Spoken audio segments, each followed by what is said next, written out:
Please welcome your panelists for Entertainment Leaders, Defining Your Brand in the Modern Media Landscape, moderated by Managing Editor at Variety, Cynthia Littleton. Thanks. Okay. I got it. Thank you. Oh, nice green R. Sit down. All right. Welcome. Thank you, everyone, for coming. Thank you to the panelists for coming. This is a busy time of year for everybody, whether it's, we're just 2 weeks from the upfronts, or Jim, we're just on the outset of the summer movie season, which is kind of a busy time. So we really do appreciate you giving us your time here, and thanks to you all for coming out first thing in the morning. Going to go real quick and introduce the panel, and we will get down to sorting out the future of television and content and brands in a world awash with entertainment programming. We're going to sort it out in an hour. There you go. Starting on the far here, we have Kevin Beggs, chairman of Lionsgate Television Group.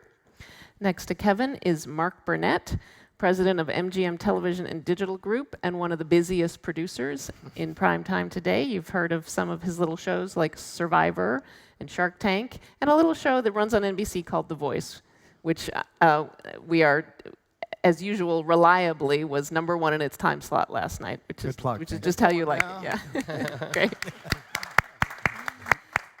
Next to Mark is Jim Gianopulos, chairman and CEO of Paramount Pictures.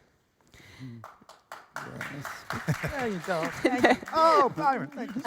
Next to Jim is Susanne Daniels,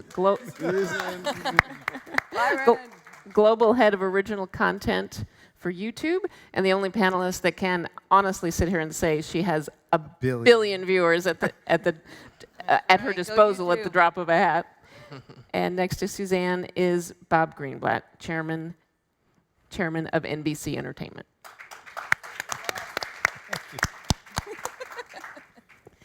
So we wanted to start by talking about, everybody in entertainment is talking about the sort of enormity of the universe that we live in and that you all compete in with TV shows and movies and content now. In a world, the world is there's more content, there's more platforms serving up content than ever before, and there are more ways for viewers to access shows rather than turning on the television set and showing up at Thursday at 8 o'clock for a hit show like a Friends. In a world that is becoming increasingly on demand, where people can self-schedule, have access to shows, legal access, I should add, legal access to shows on demand when they want, how important is it for a company like an NBC or a YouTube Red or a studio like a Paramount or Lionsgate or MGM? How important is it in this world for your companies to have brands unto themselves, to have a network image or a studio, when the Paramount logo comes up on the screen, that it means something to viewers? Does that matter in an on-demand world?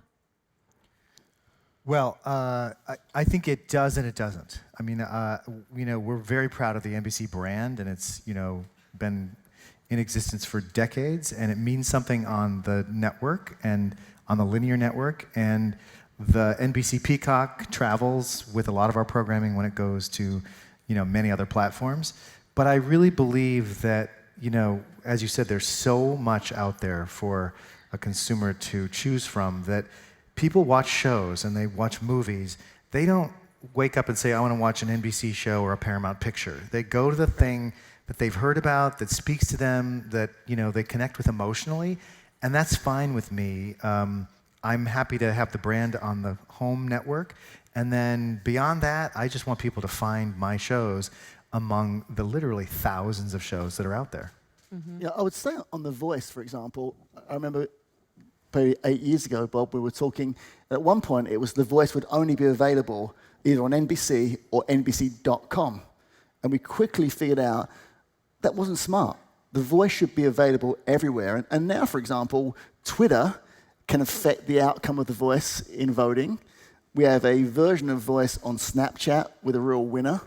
We have YouTube channels, thank you, for The Voice. And of course, Facebook pages. So The Voice can be found everywhere, and I think we figured that out. It just ends up driving the mothership and providing our great content to more and more people.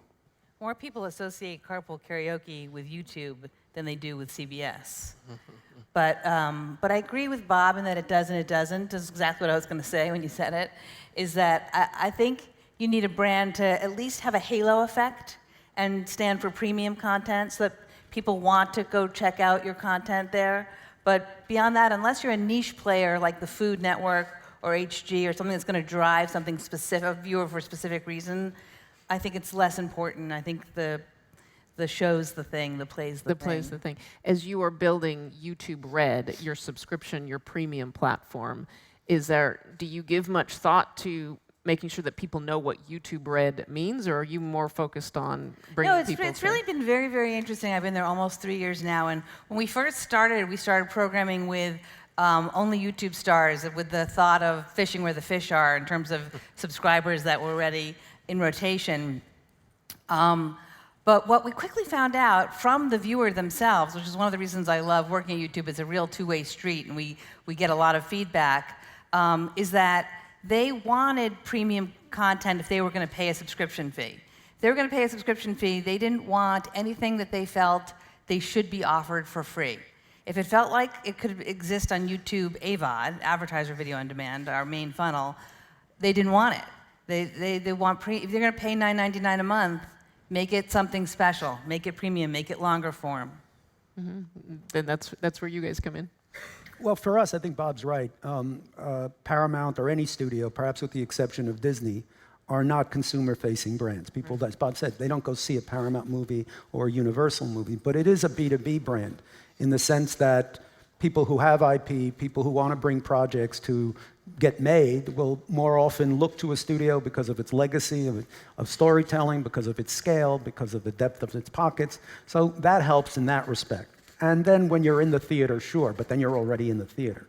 Right. So our brands are more the franchises we have, Mission Impossible or Transformers. And the other brands are the people we make movies with.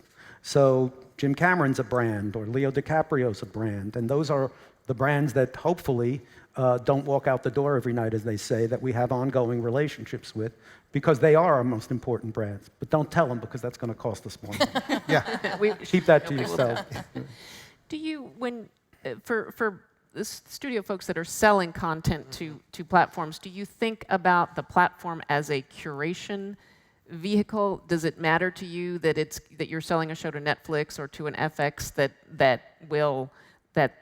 a network brand will add a halo effect that viewers will carry through when they're searching it out from the gazillion shows that are potentially available? Well, all the brands, all the platforms have different characteristics and different values. So what it really becomes about these days, because there are so many choices for everybody, buyers and sellers, is finding the right series with the right platform where it will be the most viable for years to come. And we talk about this a lot internally. I think in the old days, it was a few buyers. Whoever paid that extra $50,000 on top of for the penalty might get the deal. But then the pilot might not go past pilot, and what were you thinking for $50,000? You lost $100 million.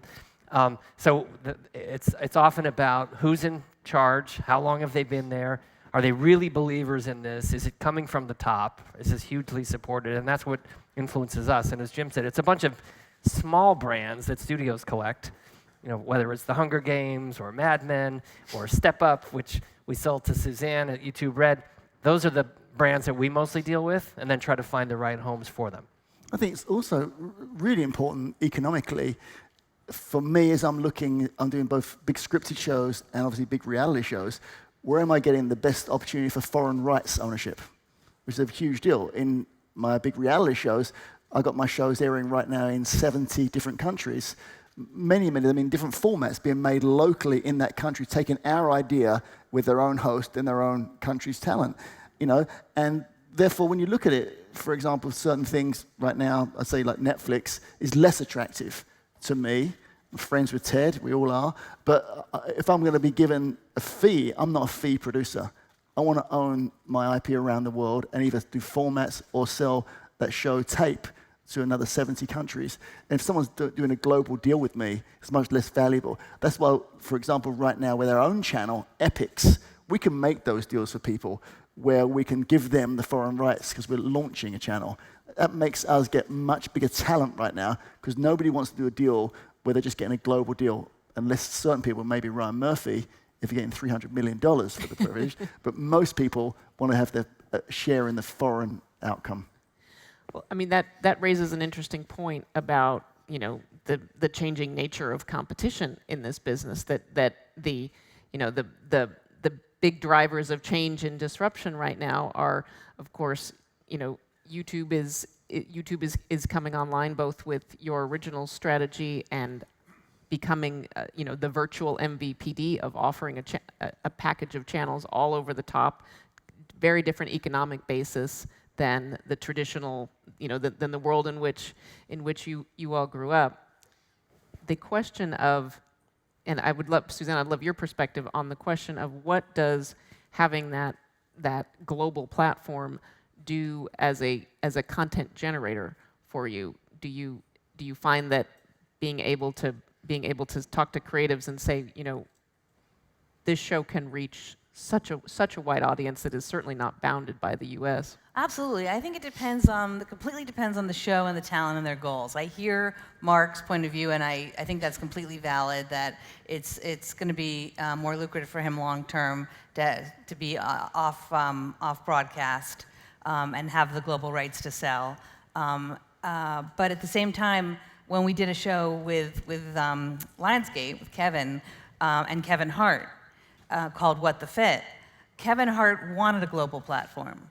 He's a global movie star. He wanted to reach all of his fans. He was passionate about fitness, and he was looking for a way to speak to his fans globally. And YouTube was perfect for him. Similarly, when we did a live event special, a sort of Truman-esque show, 5-day, 24/7, look at Katy Perry and her life, which was her idea.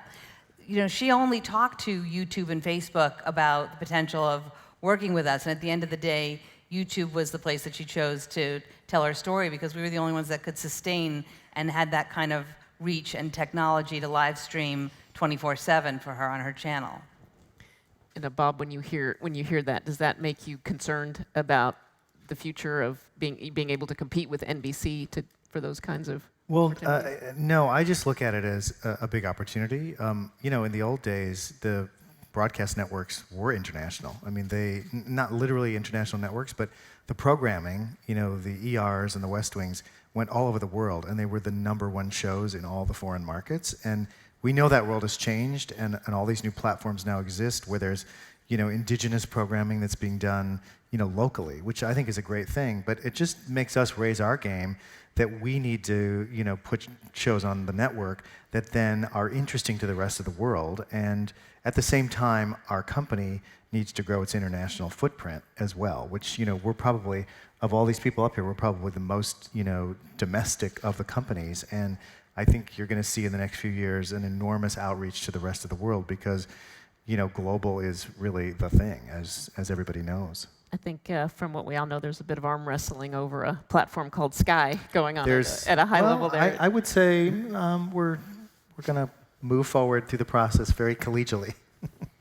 Keeping it interesting, no doubt. But Mark, you raise a good point too about from the content producer's standpoint, the movement of certainly of Netflix and Facebook, these companies with these gigantic global platforms, the international licensing, the international business has been such a crucial component of profitability for shows. You're now dealing with very deep-pocketed and hungry buyers of programming that want you to bring a show and, you know, all virtually the worldwide rights in one fell swoop for a fee that changes the way the traditional paradigm of the studio then going around and being able to sell it to the highest bidder in each market.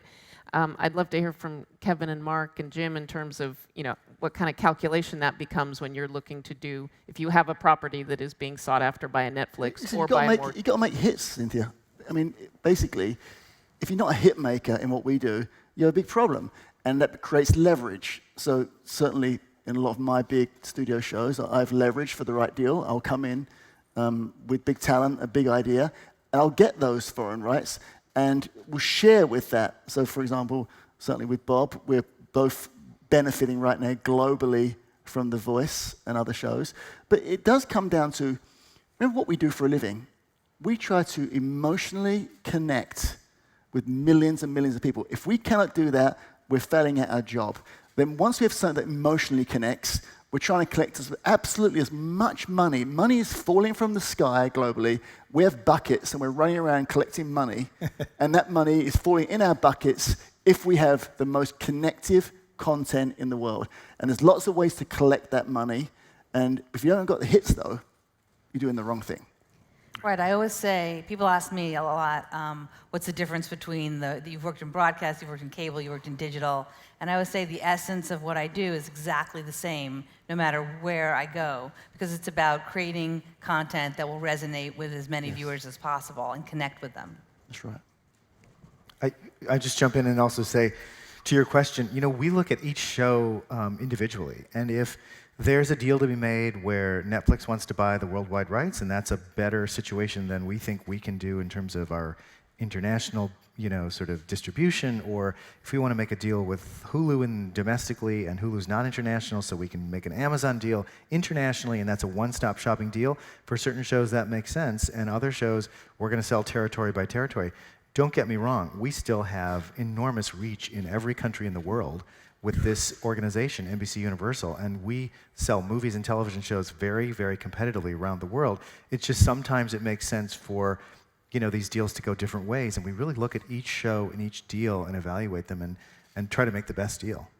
It seems like every show is its own little P&L. Its own little business. Own little, gotcha. Sure. Jim, can you talk about on the theatrical licensing side? I know it's that the world has expanded, but margins are shrinking.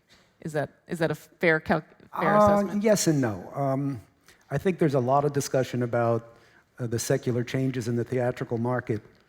Last year, box office in the US was down by 2%. That doesn't sound like an earth-shattering change. It was 5%, this year is 5% better than 2016. So there's a variance. I think the industry generally had a really bad summer last year.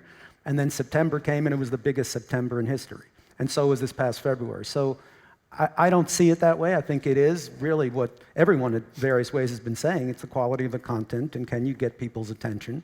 And we just did that with A Quiet Place, which was an extraordinary success for a very modestly budgeted movie. So when you get it right, it's there. Mm-hmm. But more than that, and to your point about the proliferation of platforms and services and even business models, for us, this is a great time. We're content creators and storytellers, and the opportunities are just literally endless. You take a market like China, which everybody talks about. In 2014, our revenues in China in OTT platforms were around $3 million. Last year, they were over 100, and that keeps growing. Saudi Arabia wasn't a market; it was a dead zone for theatrical exhibition. Right. There's ambition there to make it eventually a multi-hundred-million-dollar market. So I think that the opportunities, both theatrically and in monetizing our content, are very substantial, and it's a good time to be in the content business. Mm-hmm. Kevin, can you talk about your experience? Lionsgate, of course, has been a pioneer in a lot of unusual formats and bringing shows around the world. Can you talk about how you see the market for content expanding around the world? Well, it's expanding because there's so many players, new global players like Netflix, Amazon, Apple, YouTube, and that's putting pressure on the linear players, the over-the-air buyers that have been living on broadcast fare for a long time. They're losing some of it, so the demand for hits, as everyone's alluded to, is even greater. So it's wildly competitive, which is great from a selling perspective. We have a platform in Starz. It's primarily domestic, although they have a Middle East platform, Starz Play, and we've just announced inroads into Canada. So the push-pull that's happening at the macro level, Disney, keep their content or give it to Netflix, start their own. In our own little universe is happening. Canada is a really big market, usually the second biggest market in TV. And we're going a slightly different direction with our own content with Starz. But it's all show by show, and some shows are not going to be quite as strong internationally in the mass market, and they might be perfect for a streamer for a specific ambition that they have. Orange is the New Black for Netflix became the rollout property around the world for them. And I only knew because the cast was always unavailable, off on a junket, on a plane somewhere in far-off territories that we don't typically visit because we go to MIPCOM and MIP and do it there.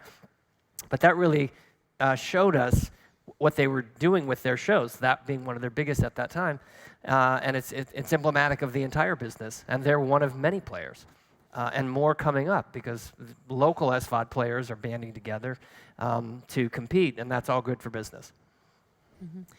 Domestically, we've seen a real transition in certainly in television content. The traditional model was, you produce the best show you can, you hope for success, you hope to get it to at least 100 episodes, package it, sell it in syndication. Now we see, sell it in syndication after about 4 seasons, and in success, that would be a huge windfall. It was very often it was a hits pay for the misses kind of model. Now a successful show we'll see aftermarket licensing deals within the first season, within a second season. How does that change the economics of what you see as possible with shows? I'd be curious, Bob. I know you've had some good success with shows heading off of syndication. Right. Well, the syndication market, which was enormous and used to just, was there. We knew it was there. We sort of accounted for it way before the shows even went on the air. We just knew there would be syndication down the road. We know that's gone. But the good news is, and it's a little bit of Wild Wild West, but the good news is there are now a half a dozen other things that are replacing it. And again, not every show fits the same model, so you have to keep looking at what's the right deal for the right show. So, there was a flurry a few years ago, a flurry of activity of, Netflix was buying everything. That was the new syndication. They came in and offered dollars, enormous amounts of money, right, to get their service up and running. Those numbers have come down over the years, and over that time, other things have emerged. And there's Hulu, and there's ad revenue that flows through most of these models, which, you can put even a limited show up on, on demand through an MVPD or through Hulu, and ad dollars flow back to us, which add up to enormous amounts of money. And in many ways, the ad experience off the network is better than it is on the network, because there will be, you have to sit through 2 ads on a Hulu run, and people are okay with that. So it's like, what's that game where you push something down and the other thing comes up? It's just Whack-a-mole. Whack-a-mole. There you go. Yeah. There's a lot of options, and we're just getting more and more nimble at quickly looking at each option and figuring out which way to go. And you're not always right, but it's far from doom and gloom. I mean, people like to think that our traditional old legacy businesses are just dying out, and it's really not true. There are so many new ways to go. We've never had a better set of options, and what corresponds to that is our profit levels, and it's never been better. I think the first phase of the SVOD, the emergence of all the SVOD services, as Bob said, was that everybody had to bulk up. So we monetized our libraries deeper than we had for some time. Yeah. Ever. It was found money. Except for the DVD gold rush, which was also good. But clearly, we were able to monetize library because they were so hungry to reach some critical mass, and to do it in the initial phase non-exclusively. Now we're monetizing exclusivity, and as these services grow and want to distinguish themselves, when you buy exclusive rights, you're effectively buying the market. The larger the market, the larger the price. So we're moving from monetizing, although we continue to monetize the library, to that exclusivity premium that all these services want to distinguish themselves from each other. So in both cases, we're actually doing pretty well. Do you know the single most valuable show to Netflix in terms of acquired series? It's a little show called The Office. Thank you, Suzanne's husband, Greg's creation. And it is. We get the numbers from them on the shows that we license to them. It is head and shoulders the most important acquired show to that platform. That show in syndication, it's much more valuable now than it was in syndication. And that opportunity never would have been there if that platform hadn't existed. And this is the value of owning libraries. Like for example, MGM, we have one of the biggest libraries, movies and television in the world. And trying to create that library, which took almost 100 years to create, is almost impossible from today. Netflix are trying and spending a fortune every year, but to create a really important libraries like Universal and Paramount, MGM, Lionsgate, these libraries are so valuable to the emerging services because people are going to sign up and subscribe to a service because of a new show they're hearing about, but they're going to stay on a service because of the depth of the movie library, and we all know that very, very well. That's why our libraries are worth so much. Mm-hmm. Mark, you mentioned earlier The Voice has a Snapchat, a presence on Snapchat and an iteration on Snapchat. Is that at this point something that helps extend the brand, or is that actually a profit-making entity? It's both. You know, Bob and I have spent a lot of time on the set of The Voice together. Hours and hours, and looking at how to maximize what is the world's favorite music show in the world is The Voice. And our job is to go to where our fans and our viewers who are actually, we don't think of them as viewers, think of them as customers. We go to our customers.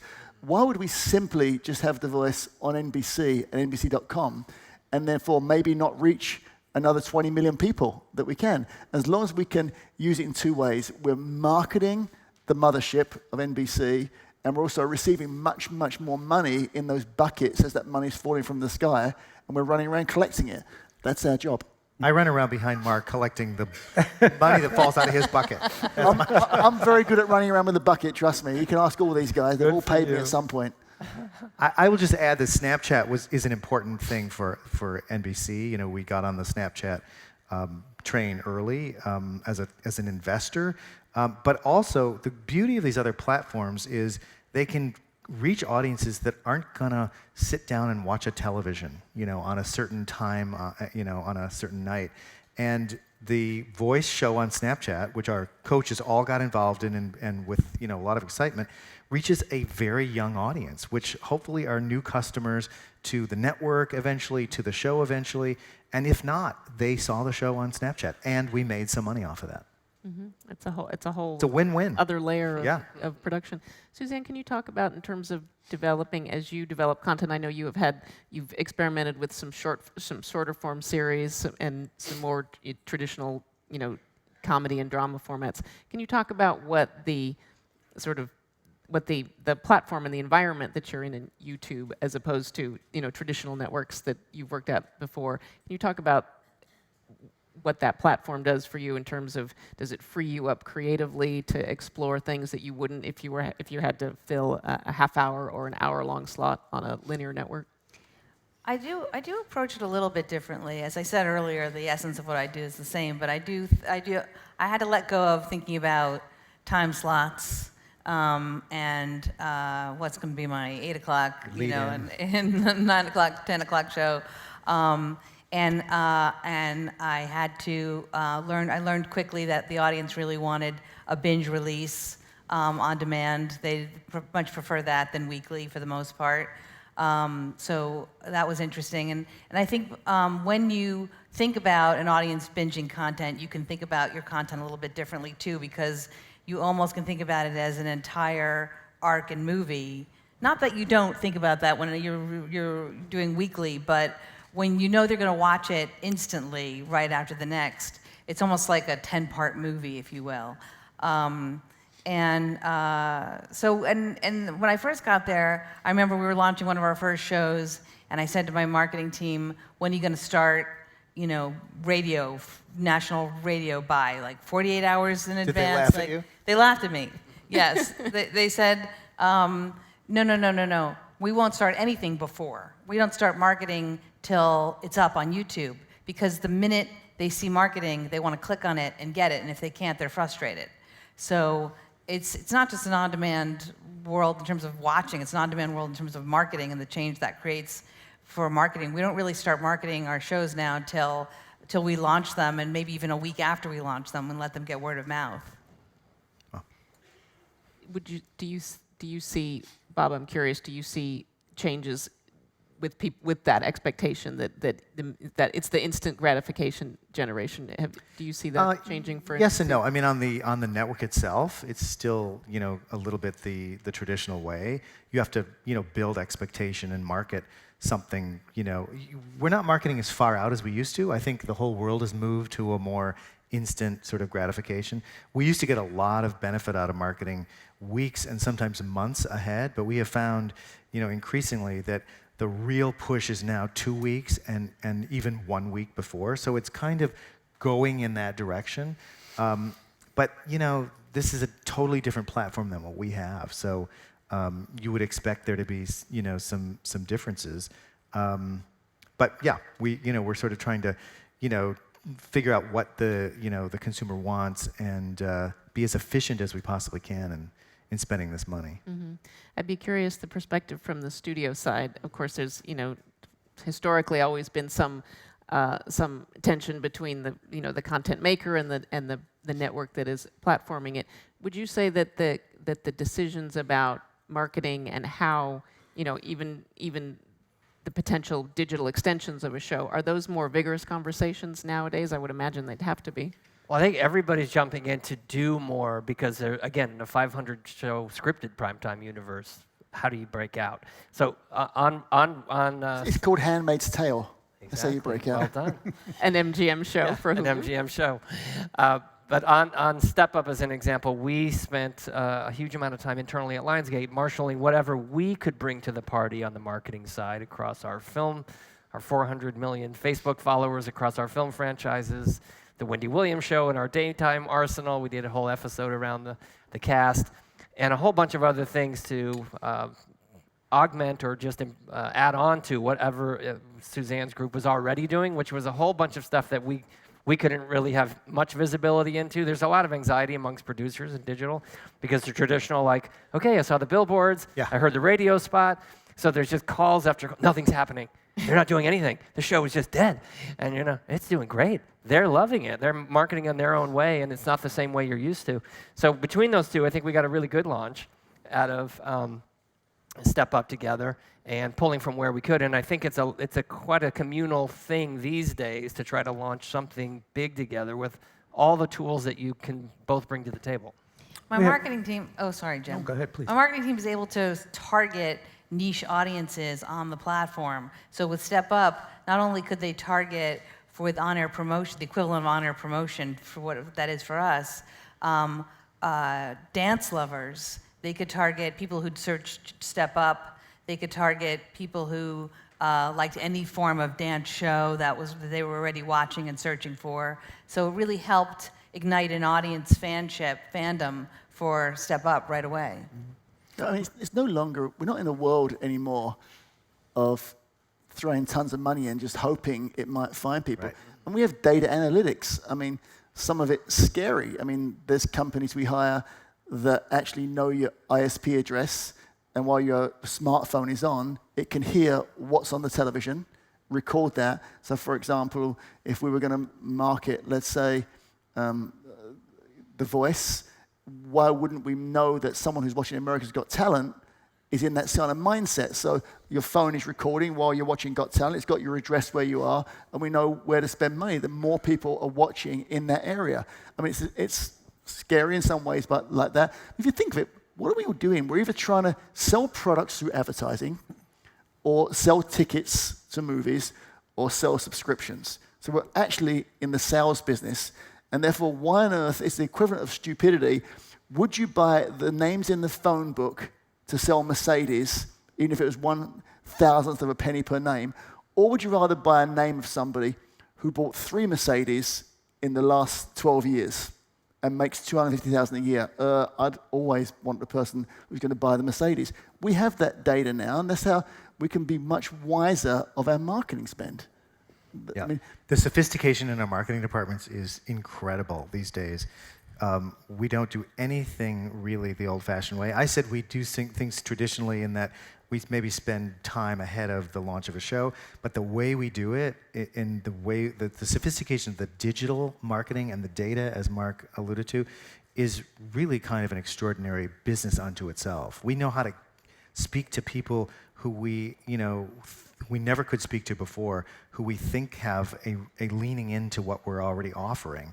And much of that is digital, if not, the majority of it. I want to talk about metrics that are interesting to you guys, but I also wanted to ask a question of Jim. You guys really recently made an interesting call with the movie that you had, the Cloverfield Paradox, follow-up to Cloverfield, and you decided to go the Netflix route rather than a theatrical release. Can you talk about what were the influences that made you do that? Well, God Particle, as it was originally called, and Cloverfield, as it was eventually called, was an original, edgy, mind-bending science fiction movie. And very execution-dependent, but actually well executed. But when we looked at how do we reach that audience, what's the best way to monetize this film and make it available to an audience that was distinctive for it, the opportunity came along with Netflix to say we could overnight reach 120 million people, monetize it very effectively for us and the talent involved. And the fact that there was a unique circumstance for Netflix, and we encouraged it and actually worked the relationship together to debut, to say, here's an ad for a movie, and oh, by the way, you can see it tonight. That was a great message for Netflix, and one that they were willing to pay for. Right, in the Super Bowl, no less. And so it a little became, game. it was one of those unique moments in the confluence of interests that we each had. And so we did it. And JJ was very supportive, and it worked out well for everyone. And by the... It's not something we would do every day. In fact, I don't know when we would do that again, but that was a unique circumstance. And the clear effect on Viacom's bottom line was evident in last week's earnings. Well, yeah. An interesting example of what's possible these days.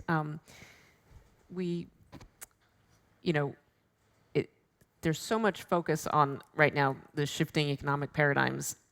I don't want to say advertising is not important in television, but certainly the predominant focus, particularly for broadcast networks, has the ability for content licensing to become such an important driver of profits for all of the conglomerates that own the broadcast networks.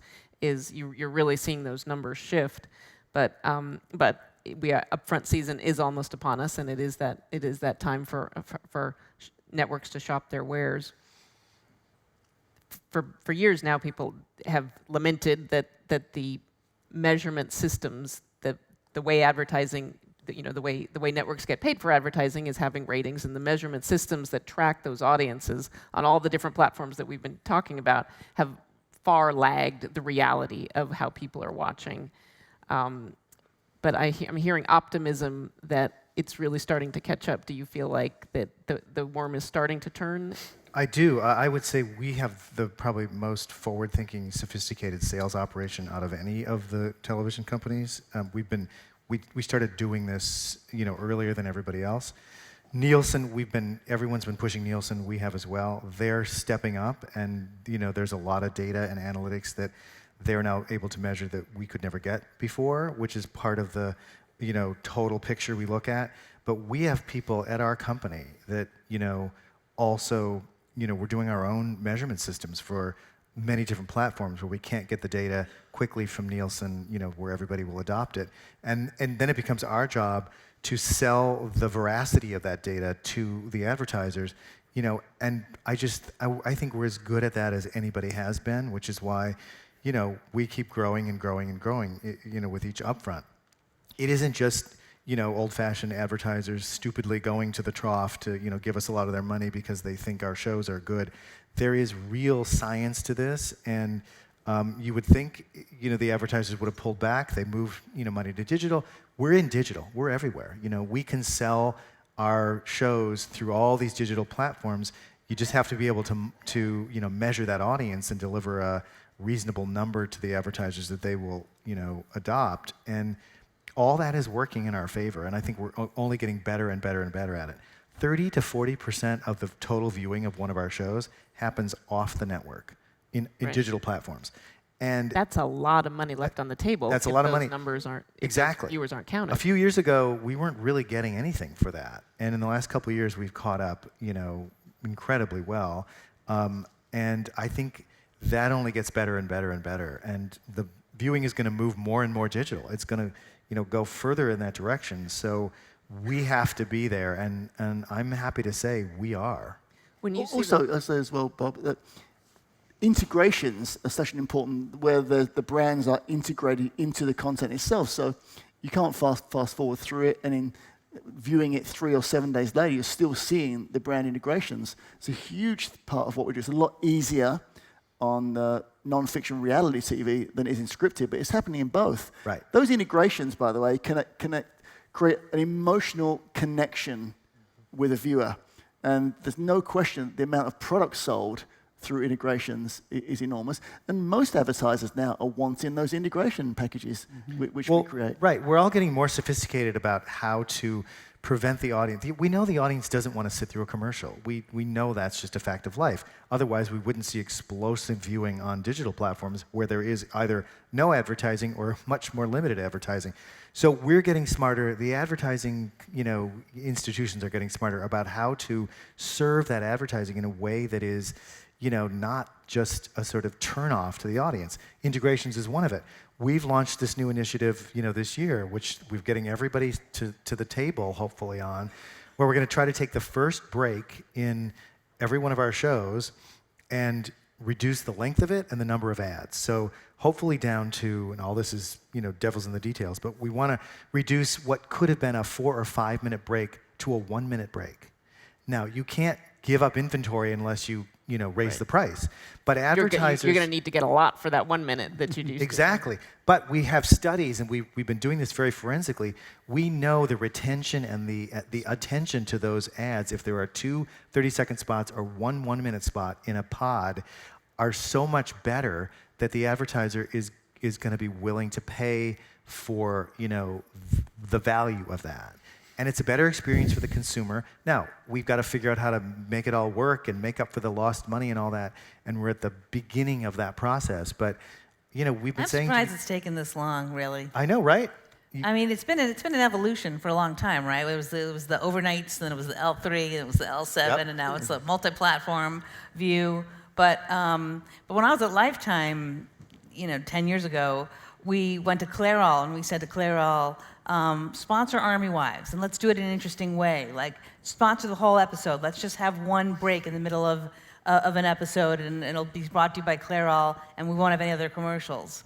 And they agreed to do it for the launch of the show and the finale, but not all episodes. Right. But I thought, why wouldn't you do it this way? Right, and the audience is going to appreciate Clairol much more for doing that than having 7 spots inside the show. And be much more engaged in the content. Do you work in any integrations into the YouTube Red shows? Is that something we are just starting to. We work on integrations on our AVOD content, obviously, advertiser video on demand, but we're actually just starting to look at what we can do on an SVOD basis.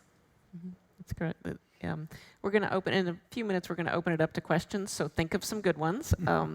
But my goodness, I want to just ask, to the points that we've all been talking about, new ways of doing things. I'd be curious, we know that there are limits to Nielsen ratings. Outside of traditional Nielsen total viewer and demographic ratings, are there any, what would you guys cite as the metrics or the tools to understanding your audience, as Susanne, as you talked about with the Step Up franchise, you were able to right, go. Well, it's easy for me. It's views, and everyone can see it. But I would imagine that you have so much data at your fingertips. Too much data. Too much. I've never, Google's nothing if not a data company. I've never had access to this much data. Are there 1 or 2 metrics that have impressed you in terms of being a programmer? We literally look at and could look at everything. We look at amount of time watched per episode, amount of episodes completed, demographics of who's completing it and who's not completing it. We can drill down pretty tightly. Mm-hmm. For us, it's engagement. It's a social search. It's the level of social chatter, which we're able to track, especially on YouTube, and how many views, who's watching, breaking down the analytics to understand who the audience is it expanding, leading up to, of course, a theatrical release, for example, or with a show like 13 Reasons Why, which just lit up social media. Which comes from Paramount Television, yeah. It was a huge phenomenon. In some ways, a lot of discussion about the nature of the show and concerns about it, which actually then led to more engagement, and even engagement by teachers in schools who wanted parents to understand that their kids were watching this show and to be able to put the show in context, given that it involved a girl committing suicide, and so forth. So that level of engagement is measurable, extraordinary, and you know when you've really got something when you see it light up like that. I think one of the most important things for me, there's what we're doing now, and there's what we will be doing in 3, 5, and 10 years. I think, in the end, if you get a brand around a piece of content, be it a movie on YouTube, or a TV show, or premium TV show, a certain amount of people give you their attention and their emotional connection. Therefore, they become not viewers, they should become customers, in fact, should become members of something. And how could you sell them more stuff? Because they are now in your store and love being in your store or your restaurant. So it's that connection to customers. I often wonder with Netflix, actually, I was paying for Netflix, I don't know, for a decade, but I have no relationship with them. I don't get anything more than shows.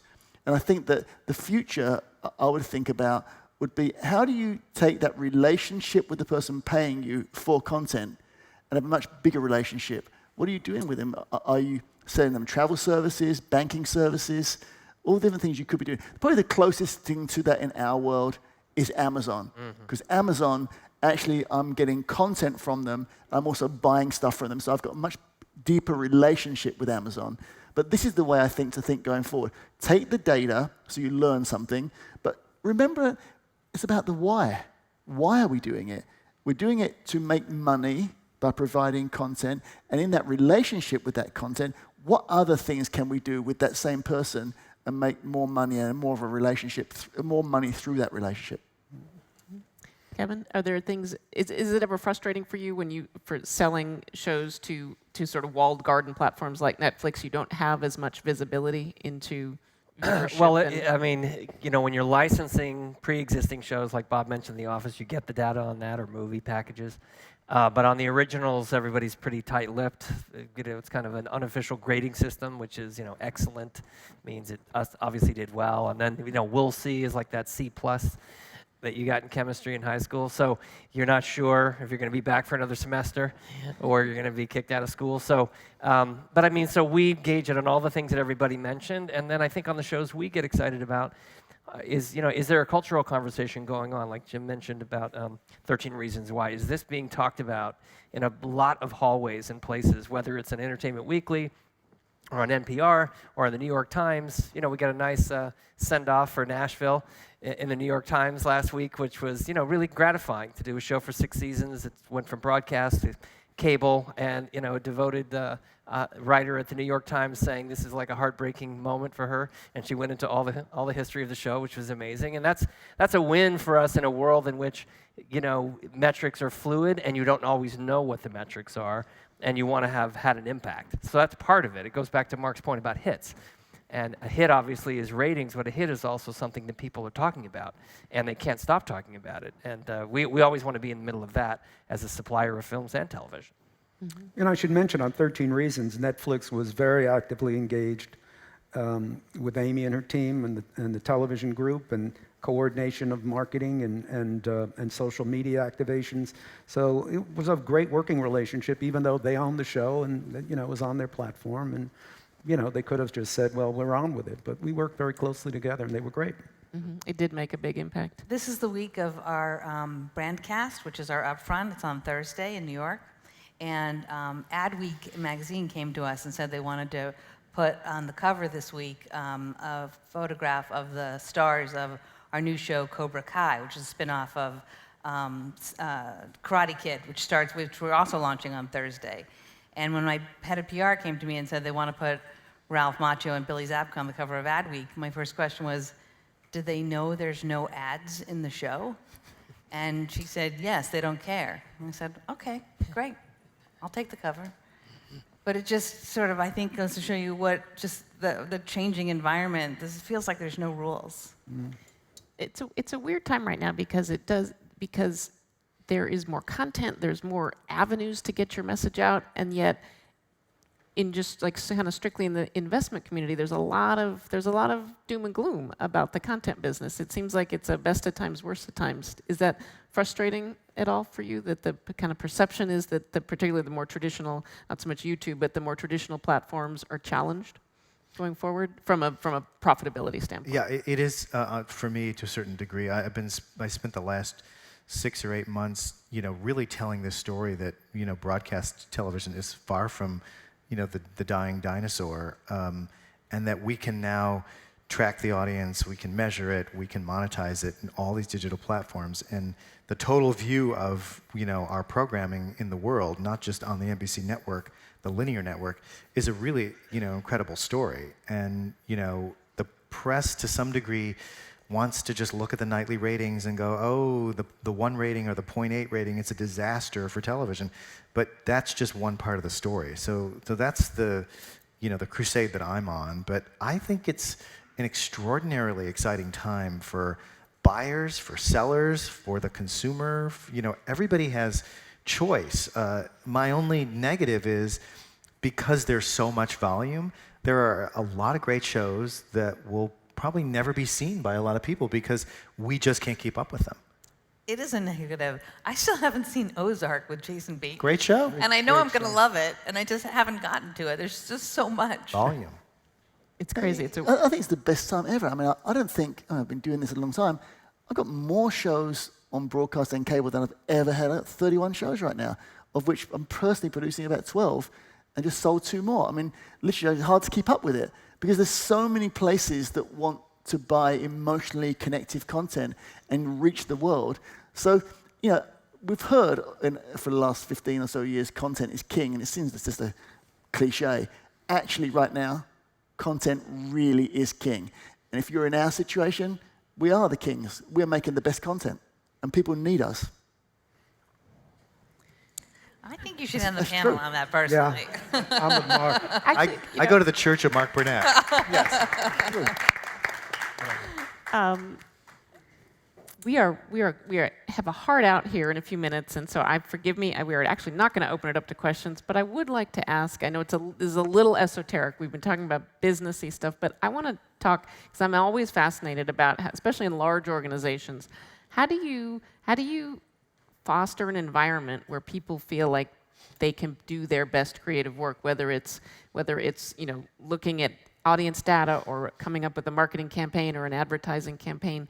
What would you say in your collective experience is the key to, these are not widget businesses, you're not building a car or a microchip, every product is a new animal every day virtually.